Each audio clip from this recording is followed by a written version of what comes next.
A Federal Trade Commission demanding that Elon Musk turn over internal Twitter documents, including a list of all the journalists who had access to the Twitter files. Musk says this is a shameful case of weaponization of a government agency for the political purposes and suppression of the truth. Joe Concha joins us now with more. Joe, what the heck happened to the First Amendment, freedom of the press? You know, that little thing called the Constitution. Yeah, there is no reason why the FTC needs to know the identities of journalists engaging with Twitter. What is that? This is a private company, Twitter, and there's no reason why the FTC needs to know the internal communications within this company. This is yet another government agency weaponizing their power to go against what they see as a political foe, that foe being Elon Musk, who, since he's gone to Twitter, all we've seen is transparency in terms of what went on there and all the bias and suppression that went on under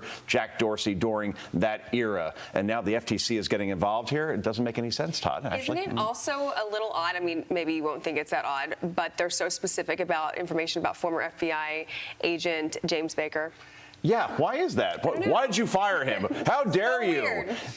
It's Elon Musk's company. They can fire and hire whoever they want. Again, this is why there is such low trust in government and institutions in general when we see our government acting this way and putting their nose and butting into situations they have no business butting into, guys. Yeah, literally, the FTC is engaging in an HR question with regard to James Baker. It makes no sense. Like, that's not even in their purview.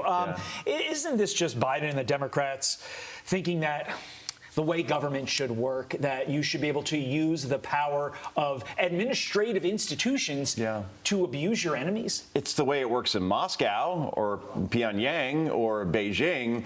In a democracy, which I believe we're still in, this is not how it should work, Todd. Yeah, it sounds a little bit like meddling to me. But now the Washington Post columnist says MLB should boycott Florida under DeSantis.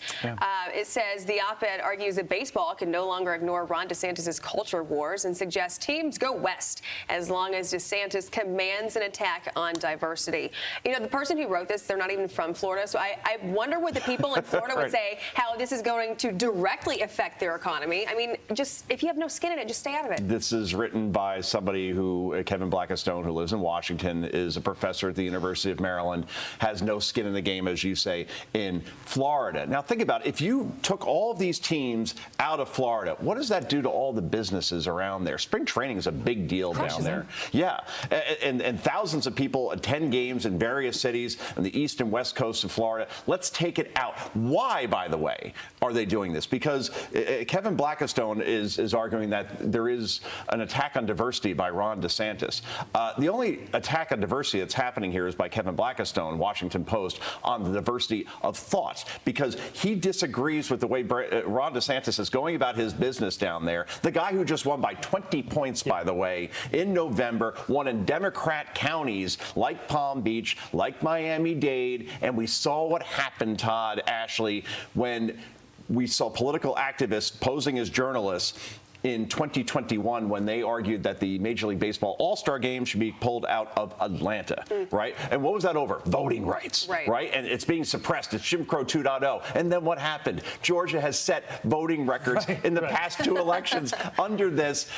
It just looks foolish. And we talk about bias on this show often, and it's always justified. But here, we forget that sports media is probably even more biased than political media when you see this stuff come out of stuff like the Washington Post. We did a story in the 4 a.m. hour, Charles Barkley calling out ESPN for its constant race baiting on the whole how can you have a white MVP story. And let's remember, Kevin Blackistone does a lot of stuff with ESPN, so it's part of this overall notion, and it's based upon a lack of understanding of Ron DeSantis' policies to begin with. You know, Ron DeSantis isn't anti-teaching about slavery. He's anti-teaching about the 1619 Project, which every American should be behind. 1619 Project, its core premise is that the Revolutionary War, that was the one with England, was fought over slavery. And that is completely and totally not true. So all DeSantis is doing is saying, look, let's not teach history that didn't exist, and let's not teach, in my case anyway, as a parent personally, I don't want my first grader being taught about sexual orientation or gender identification at that age, or any age for that matter. That is what a parent should have a conversation with his kid with, not a teacher.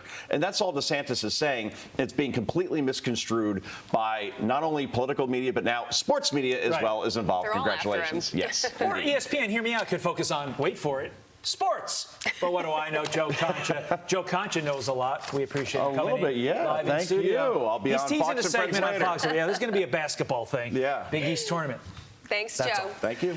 I'm Steve Ducey. I'm Brian Kilmeade. And I'm Ainsley Earhart. And click here to subscribe to the Fox News YouTube page to catch our hottest interviews and most compelling analysis.